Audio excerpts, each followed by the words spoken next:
old newspapers. My dad used to save old newspapers for a while and then get rid of them because he would read them through and through. And so we'd have a pile in the basement and in the crawl space. So maybe she did that and she put them in that box for storage, and then she realized, hey, I can use this box.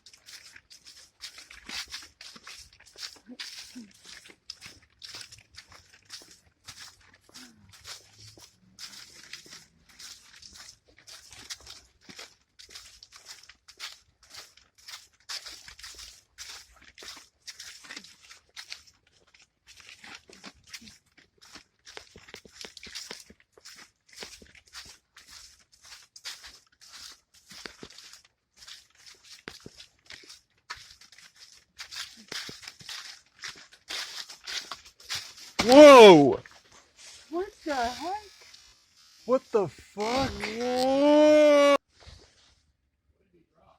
A bird just fell. And he has his neck open. It's a bird. Yeah. Bird with his neck wide It's open. a decapitated bird.